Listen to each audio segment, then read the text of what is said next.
Hello, I'm Catherine Townsend, President and CEO of the Trust for the National Mall, and I'm truly honored to welcome you here today to this monumental conversation on the road to 250. It's part of our ongoing series exploring the history, stories, and symbolism of the National Mall. Oops. Today's gathering is especially meaningful. On this day in 1793, the first cornerstone of the United States Capitol was laid, an extraordinary promise for our young nation. Just 2 years earlier, in 1791, Maryland and Virginia, newly admitted to the Union, ceded the land for the District of Columbia. Pierre L'Enfant soon envisioned a capital city whose heart would be the broad open space we now call the National Mall. We are privileged today to be joined by Governor Wes Moore and First Lady Dawn Moore.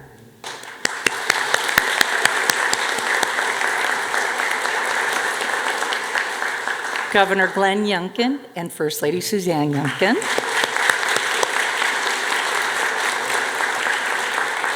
And of course, our longtime champion of the National Mall, David Rubenstein.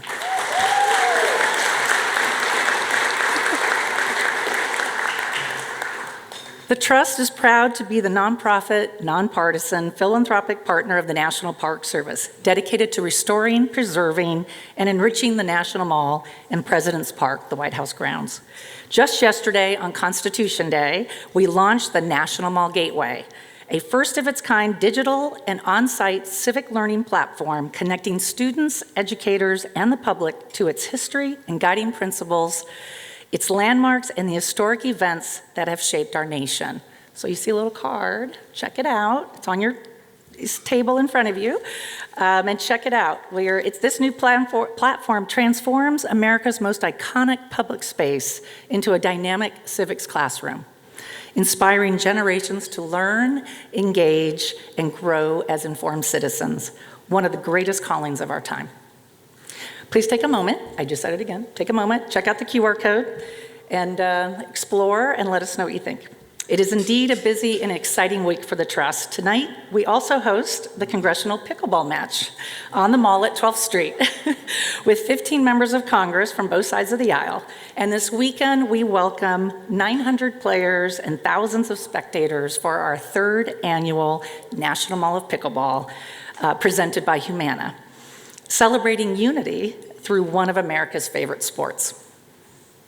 As we look ahead to the 250th anniversary of the Declaration of Independence, approaching in 2026, our mission takes on new urgency. We invite you to learn more about our monumental moment, the campaign for the National Mall, and join us. I want to thank today's generous sponsors, With Honor Action,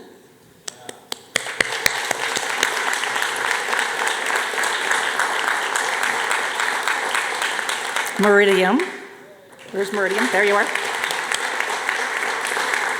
Blue Cross Blue Shield Federal Employee Program. Marlene Malik. And especially our presenting sponsor, I should back up a little bit, Wells Fargo. Wells Fargo has long supported the Trust and the National Mall, most recently through the Wells Fargo Education Center at the U.S. Park Police Horse Stables. Special thanks to our board member, Gigi Dixon of Wells Fargo, for her leadership and counsel. And now it is my pleasure to welcome Jason Rosenberg, Head of Public Affairs at Wells Fargo and a leader in philanthropy and community impact, to share a few welcome remarks.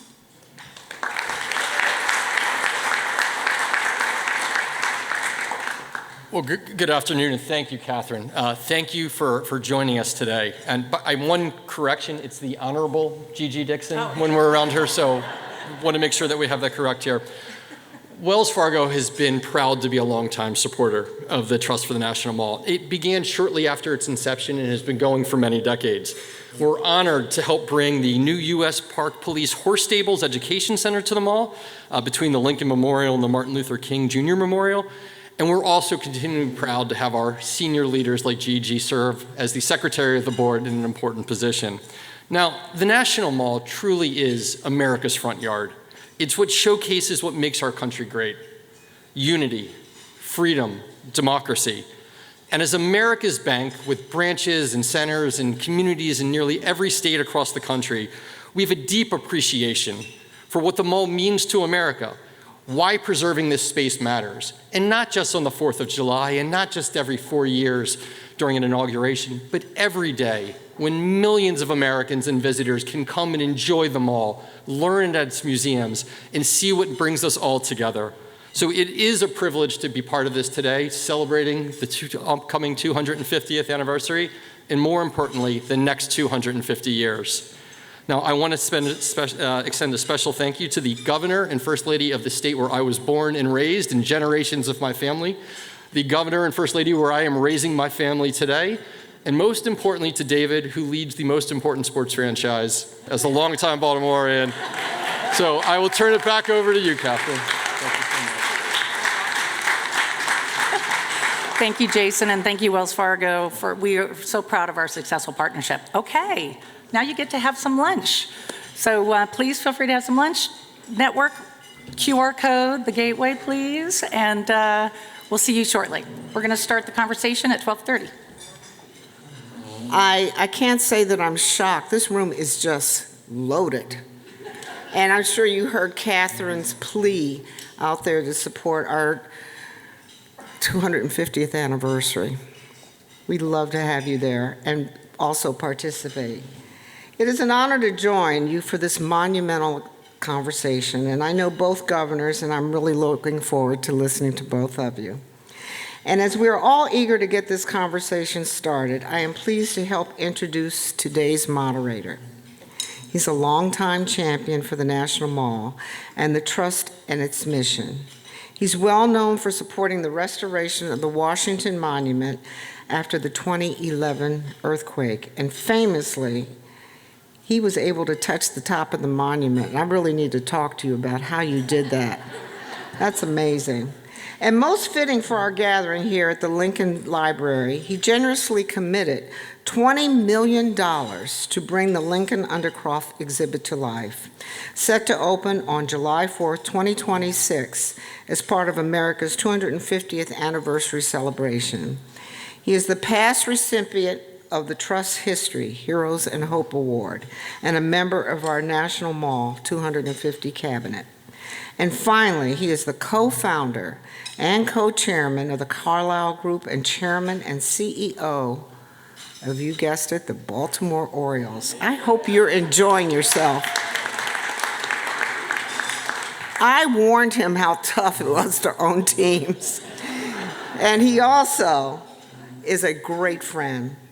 I want to welcome my friend, David Rubenstein.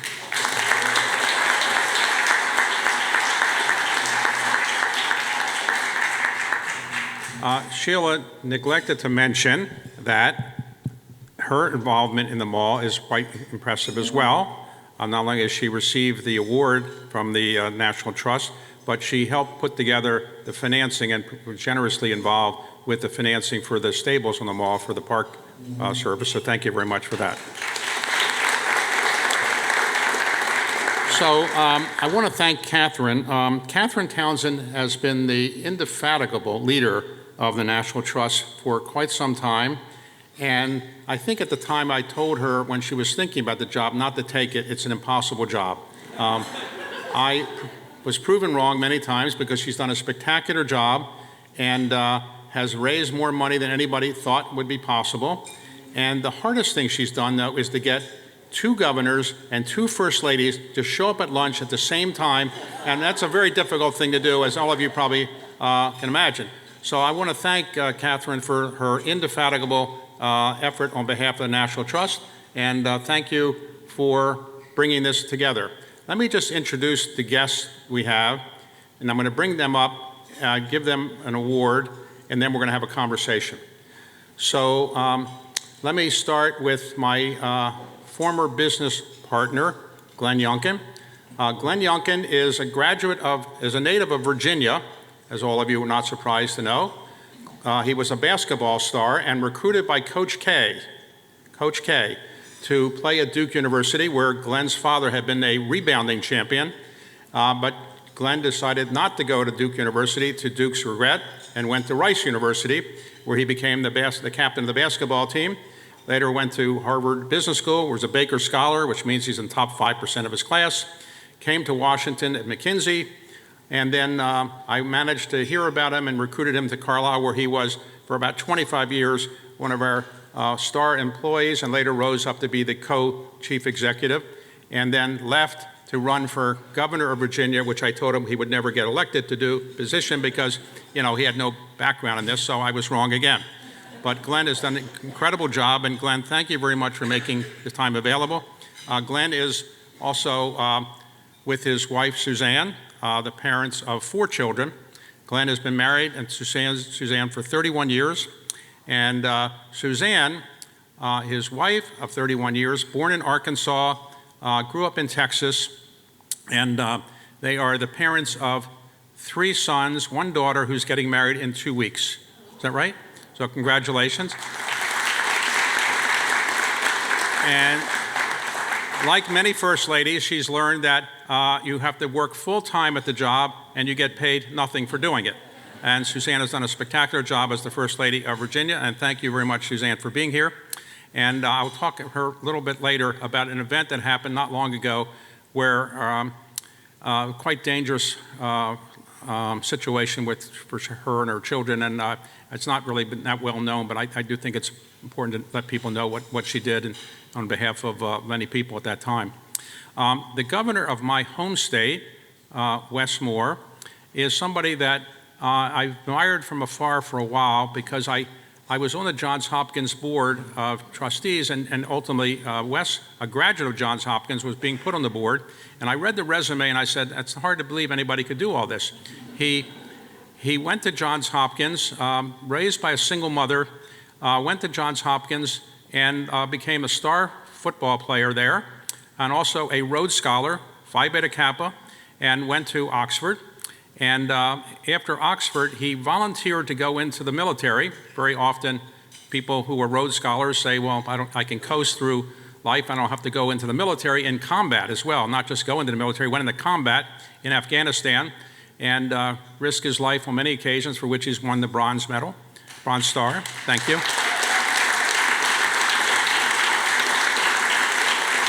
But as if that wasn't enough, he also was a White House Fellow.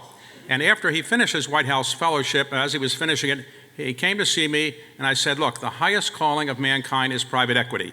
Go into private equity. But he said, no, I want to do something more important in life than private equity. I said, what could there possibly be more important? But ultimately, he went to New York and was involved in a philanthropic project for quite some time, the Robin Hood Foundation. He was the president and CEO of it for quite some time. Came back and was elected governor in his first foray into politics. And I remember telling people that he had no chance of getting elected governor because he hadn't run for anything before. So my prognostication is not very good, either Glenn or the governor of Maryland. His wife, Dawn, is a native of New York, but she went to the University of Maryland, and that gave her Maryland bona fides. And she and the governor have been married for 18 years. They have 2 children, and they are indefatigable supporters of Maryland as well, and indefatigable supporters of the best baseball team in Maryland. So thanks to the governor for that. And I was just, I'd like to call up, if I could, the first ladies, I could, and just give them our award, and you could bring it to me, and I'll give it to them. So, okay, can we bring it over? Okay.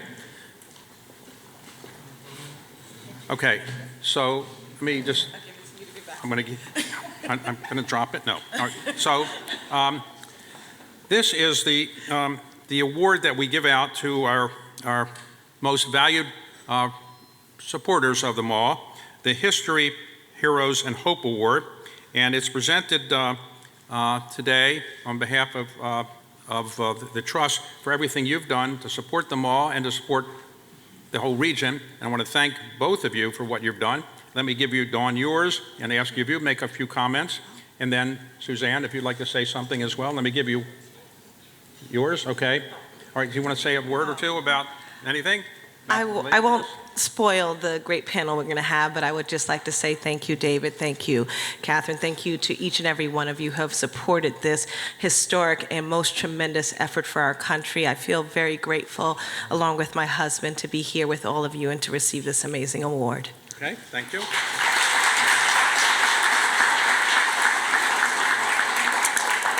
Well, we know that everyone in this room is here for purpose. All of you give generously of your time, of your treasure, of your talents. We're so grateful, and we'd like to encourage you to continue to support the Trust for the National Mall, because we know that as our front yard, it is a place where we as Americans, an American family, gather.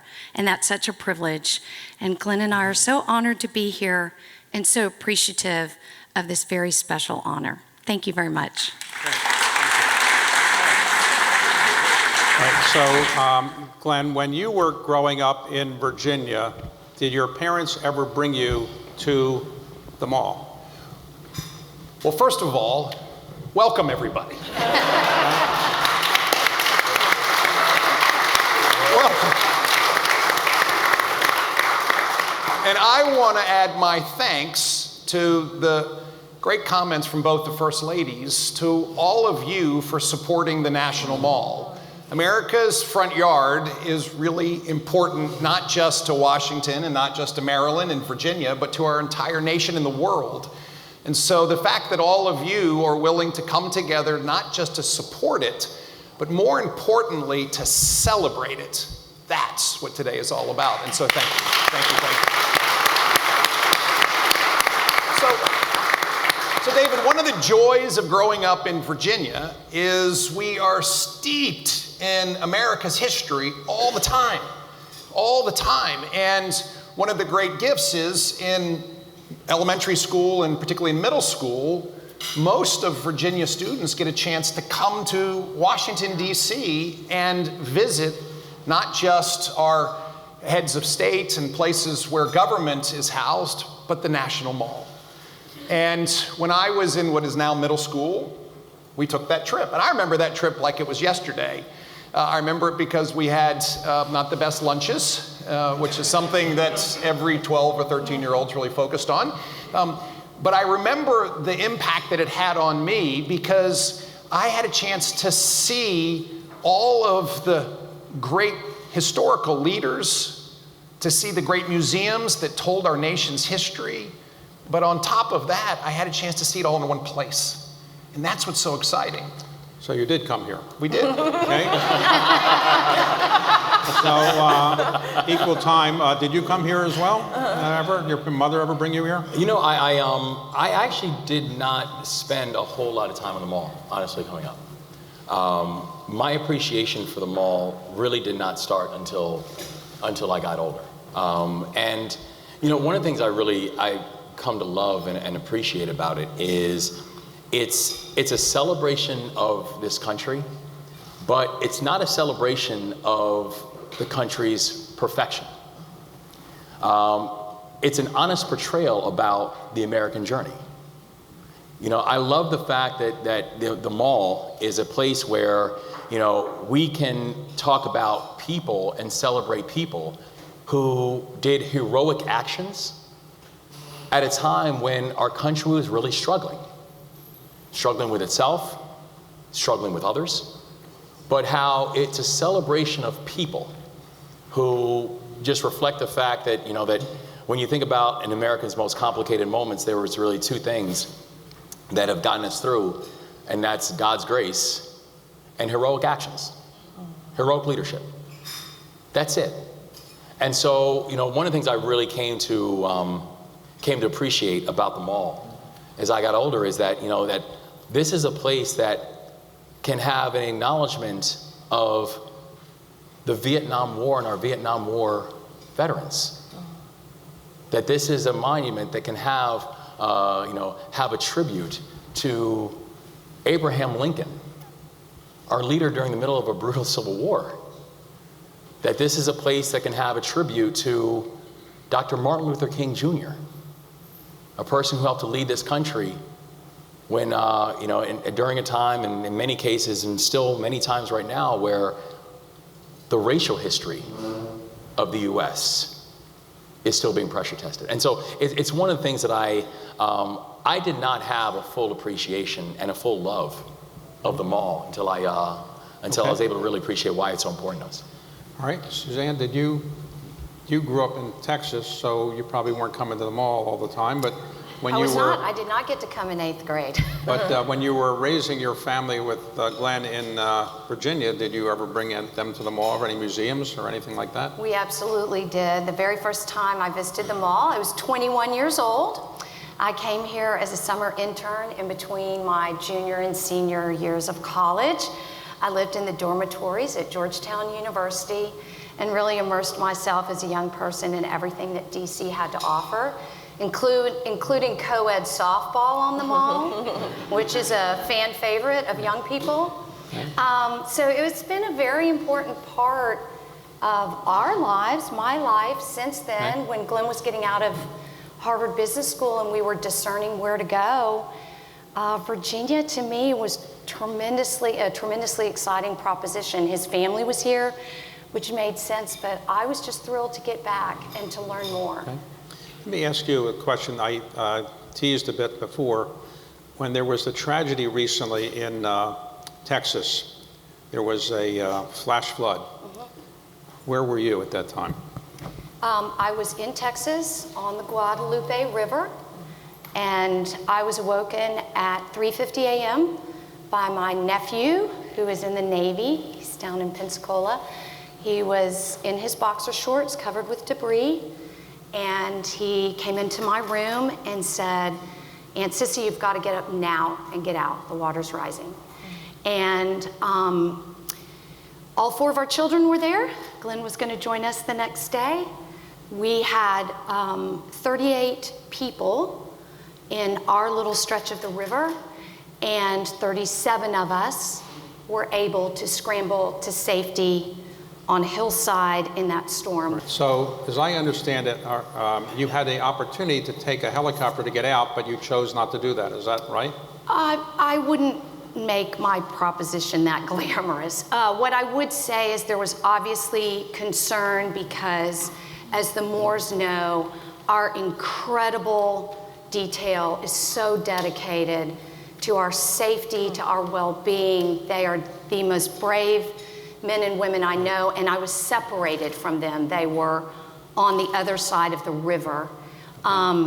So I did not take that helicopter because we had food and water, and we knew that there were we're about 2.5 miles from Camp Mystic. Right. And so we saw helicopters going to rescue, and we knew it was very important that they continue to do that work. Okay, so Dawn, you went to University of Maryland. When you were in College Park, did you ever say, I'm going down to the mall to have a good time, or not really? Yeah. I did sometimes, and I just want to thank Suzanne for sharing that story. Thank you, Dawn. Wes and Glenn were on a panel, and Glenn shared that story, and very inspired by your bravery, and thank God for your safety. Thank you, Dawn. I appreciate it. So I grew up in Queens, as you shared, and I remember calling my cousin when I was deciding what college I was going to go to. And she said, well, if you want to be involved in public service, you need to be in the DMV. And so I chose University of Maryland, College Park. And its proximity to DC was perfect, and that was our city. And so I would come down to Haynes Point and to see all of the monuments, and spent a lot of time down here. When I was at University of Maryland, I revived, along with some other students, the NAACP on campus, and we took a group of students down to the Million Man March to support those who were marching on the mall at that time. And so, and Wes and I spent time there when President Obama was inaugurated. So we have many amazing memories with our family and our friends, and it was definitely a place that inspired me. Okay, great. So Glenn, what has been the most enjoyable part about being governor of Virginia? I thought you were going to ask me an easy one, like which one of your children do you love most? I mean, Wes and I have talked about this before. the privilege of going to work every day, and in my case, serving 8.8 million Virginians, and recognizing that we have an opportunity every single day to make things better tomorrow than they were yesterday, to drive economic development and job creation, to make sure that our schools are educating our students to be prepared for a future, to make our communities safer, to overhaul the way we think about behavioral health so that we can meet Virginians where they are when they need to be met. The work every day is extraordinary. And there's not a day I go by where I don't thank Virginians. Thank you for hiring me. Thank you for hiring Suzanne, because it has been absolutely beyond any of our dreams at how purposeful we felt every single day. I have to say, one of the great aspects of being governor of the Commonwealth of Virginia is the history in Virginia. And I say oftentimes, and I apologize, first of all, to all of my friends who might hail from one of the other former 12 colonies, but America was made in Virginia. And, you know, we can't help but just start with the father of our country, George Washington. And the fact that Thomas Jefferson penned the most immortal words written in this hemisphere, in my view, that we hold these truths to be self-evident, that all men and women are created equal, and they're endowed by our Creator with certain unalienable rights, and among them are life, liberty, and the pursuit of happiness. I mean, this was a remarkable sentiment that, by the way, America failed at the beginning, and yet was able to correct. And yesterday, the father of our Constitution was once again reminding us all that we the people does mean we the people. We the people. James Madison's words were extraordinary. And so, as governor of Virginia, I am standing on the shoulders of giants every day. Patrick Henry was our first governor, Thomas Jefferson was our second, and this other guy no one's ever going to remember, Glenn Youngkin, was our 74th. But at the end of the day, that, David, gives us grounding, I believe, to discuss really important topics, really important issues, and to address them based on principles and values that oftentimes started in Virginia. So what state in the United States out of the 50 has had the most presidents come from that state? I think it might be Virginia. I think so, Yeah. right. Okay, and why is it that's the only state with only one term allowed, consecutive term? Why is that? Well, the founders of our nation were also the founders of the Commonwealth of Virginia's Constitution. And if you remember, there was this person named King George III, and they didn't particularly like monarchs and kings. And so there was a real hesitancy to deposit too much power into the executive branch. And so governors at the beginning of Virginia served one-year terms. They could serve 3 of them. And along the way, they found that to be kind of cumbersome. And so the Constitution was then changed to give a governor 1 4-year term. And it's never changed since. And I have to say, it keeps you focused every single day to make sure that you're delivering on 8 years worth of work in 4 years. Right. So what's the most enjoyable part about being the governor of Maryland? You know, I think about one of the moments that happened when I made the decision that I wanted to do this in the first place. And I was running an organization. It's one of the largest poverty-fighting organizations in this country. And, you know, one issue that if I could end the issue of child poverty and give it all up, I would. It's just the one issue that I'll literally stay up at night thinking about how unfair it is as a society that any humane society could allow children to grow up in poverty. And I remember working with a former governor on an issue of the child tax credit. We were trying to get them to make a change in the child tax credit, how we could actually half the number of children in child poverty, all this kind of stuff. And I told him he should talk about it in the State of the State, and you know, gave him a line he should use in the State of the State. I turned into a speechwriter. It was great. And I remember getting an advance copy of his State of the State. And there was nothing in there about the child tax credit and nothing in there about child poverty. And I was a little upset. And I remember calling up the head of public policy of the organization that I ran, and I was just kind of like ranting. And after I breathed, after like 5 minutes, he finally said to me, he said, listen, we worked for 6 months to try to get him to include a line in the speech. But what if you could write the whole speech? And that was the point, is that as a governor, you get to write the whole speech. And I'll never forget how my first State of the State address that I gave to the state of Maryland, I probably devoted about 15 minutes of that speech about what we were going to do to address the issue of child poverty inside the state of Maryland, to include making the child tax credit permanent and actually having an enhanced earned income tax credit. And so that's what I love about it, is that, you know, when you're campaigning, people come up to you and they tell you, you know, here's an issue that I care deeply about. And when you're campaigning, you can say, this is really important. I want to do something about it. But when you're governor, you can actually do something about it. So, Suzanne, when you finish as First Lady, what will you feel that is the most important thing you've accomplished as First Lady of the state of the Commonwealth of Virginia? Well, there's no blueprint, as Dawn knows. What's the compensation you get to be First Lady?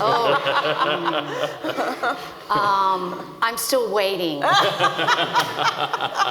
see what I get in January. Thanks, David. Thanks for that. That's great. Yeah, it's going to be exciting. Yeah, Good idea, Susan. Yeah, good idea. No, you got to wait some years.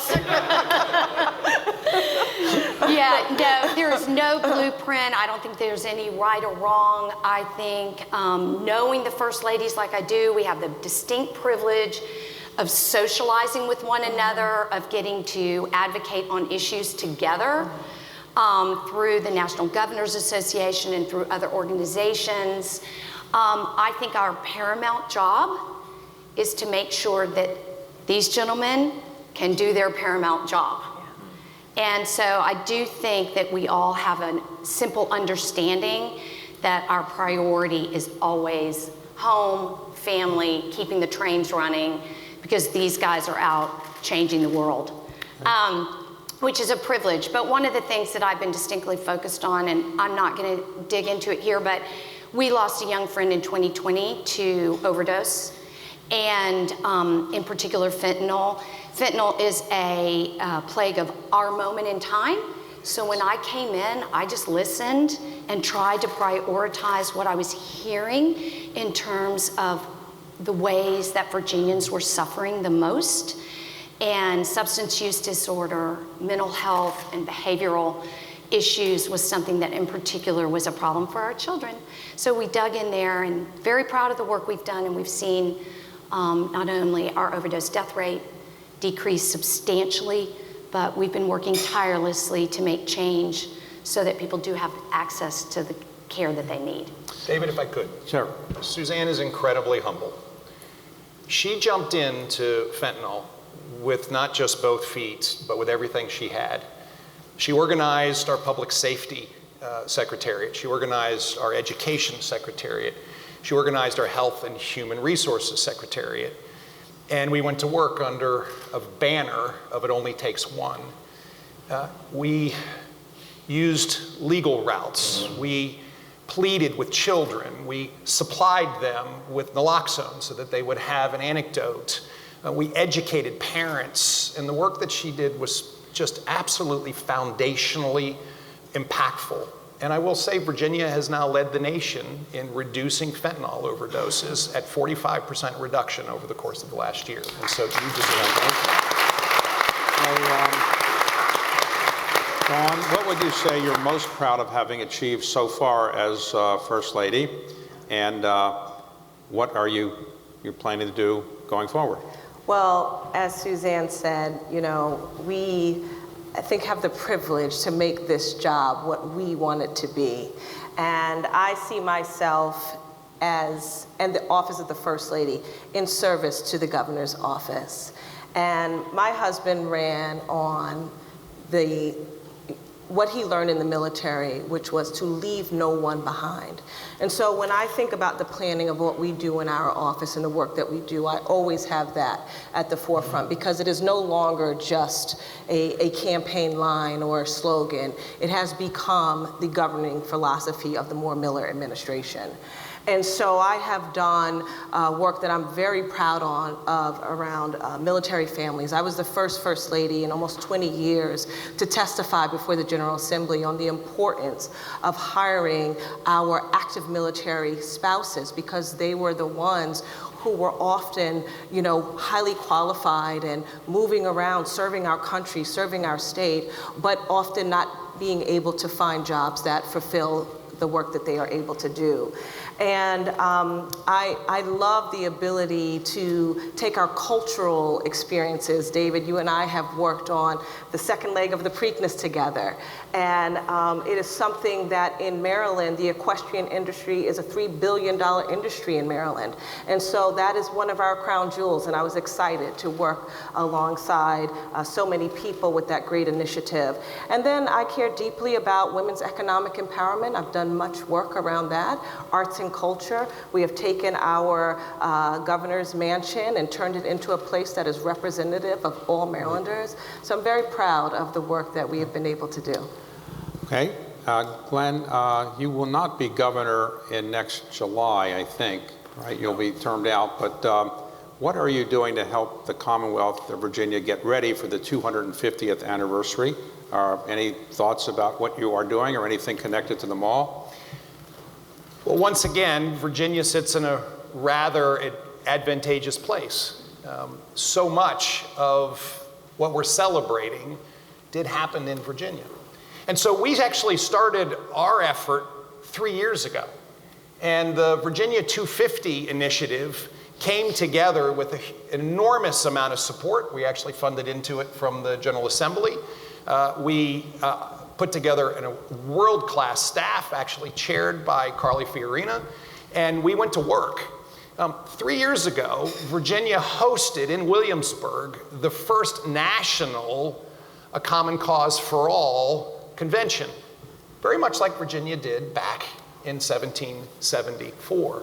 We came together because we thought it was really important to make sure that other states were doing the same type of preparation. And lo and behold, in our second, which was last year, we had more states. And this past year, we had over 40 states participate in this Common Cause for All.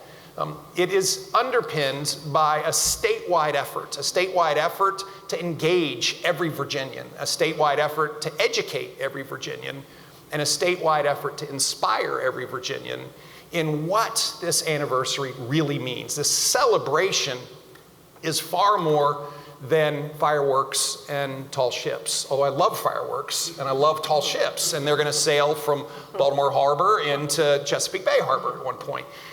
But this moment for us as a nation is a moment we cannot let pass without reminding ourselves the foundational principles that led to the formation of this greatest country on earth. And we can't allow this moment to pass without engaging particularly this next generation fully so that they too can understand that. We have a massive education effort underway. We have a mobile 250 exhibit that is making its way to every single middle school in the Commonwealth of Virginia. I just bumped into it yesterday and had a chance to tour it, and it is spectacular. And in 20 minutes, you can learn a lot of the basics. We have had essay writing contests from our middle school students and high school students on what freedom means to you. We have rolled out a civics bee that, honestly, I'm glad I don't have to compete in it against the 8th graders. We have events in every jurisdiction across the Commonwealth of Virginia. And of course, one of the things that Suzanne and I really enjoyed is we've just rolled in our 4th rendition of the art experience at the Governor's Mansion, inspired candidly by what we saw in Maryland before we came in, that the Governor's Mansion is a place to share your state's history and diversity and experiences. And so we have a patriotic exhibit now, which really brings to life Virginians celebrating America. So David, we're really inspired, and I think some of this is the fact that I'm here now and Suzanne's here now and we get to do this, and we want to make sure that we're well prepared in 2026 to celebrate. Okay. Governor, you will still be in office in July of next year. What are you doing to prepare for the 250th and any connection to the mall? Yes, there is going to be a connection to the mall, and we want it to be something that for every single Marylander, that they feel welcome and seen and heard in this entire process. You know, one of the first things that we did after I became governor was realize that this was going to fall under our watch. And we knew this was something we were going to take very seriously, and so created the Maryland 250 Commission. In fact, my friend Michelle Johnson, serving as chair, is doing a remarkable job. And really is bringing an idea that this is not just going to be a celebration of the what, but a celebration of the who and a celebration of the how. That this is going to be a celebration of the fact that, that you know, as Glenn takes very deep pride in the amount of American history that falls in the borders of Virginia, that we take that same pride in that state of Maryland. That, you know, the state of Maryland is where Francis Scott Key wrote the Star-Spangled Banner. That the state of Maryland is, is the place of not just, where that Virginian, George Washington,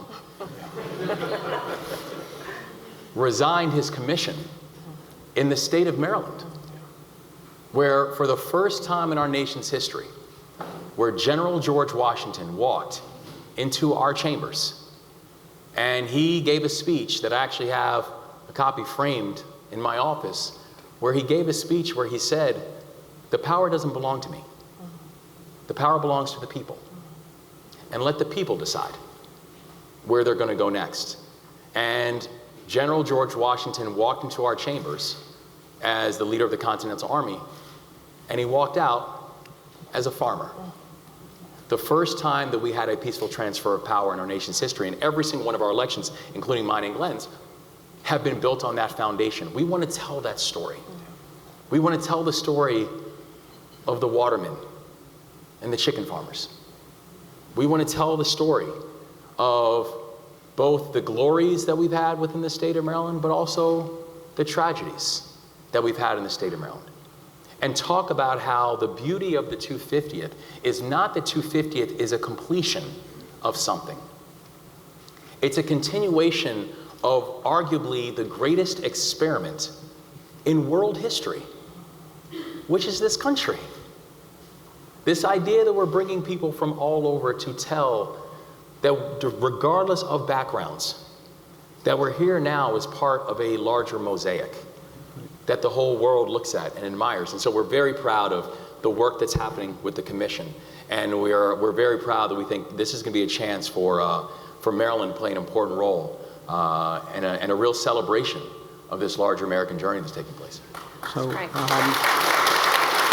the time we have remaining, just curious, clearly, to be governor of these states, you don't need to have the same hairstyle. Your hairstyle is a little unique. Was that one you always adopted, or you always had that? Well, it's actually funny. I was sent to military school when I was like 13 years old because of some issues that I was having. And I started shaving my head there, and then eventually just stopped growing. I was like, well, I guess I'll just keep it then. So, but I figured it would. If I ever tried to grow my hair like Glenn, I would probably embarrass myself pretty historically. So, and if I wore my hair like Wes, it wouldn't go over very well. So, final question, Glenn and Wes. I have observed as a student of American history myself that in the long history of this country, there has never been a case where a governor of Virginia ran for president against the governor of Maryland. Never happened. Do you think that's a precedent should be broken at some point, or you haven't thought about it?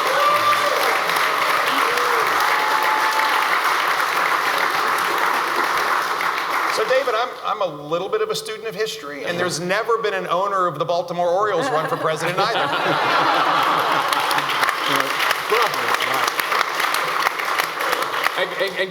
Can I say just very briefly? Actually, I think this really does, even this moment kind of does symbolize the pretty amazing journey of this country. Because if you think about it, think about where the founders and the originators, their idea that we would have a celebration of America's 250th with, a governor who'd never run for office before in his life, with a Jewish kid from Baltimore who has become one of the great philanthropists of his time, of a kid who grew up from an immigrant single mom who became the first black governor in the history of their state. Like, to think about what this means in celebration of a 250th of this country, this really is a pretty remarkable moment. Okay. So I don't think we can... David, if I Glenn? could. And what you see is actually true. Wes and I do a lot together. Yeah. We co-chair things together. We work on important topics together. We don't agree on everything, but we work together.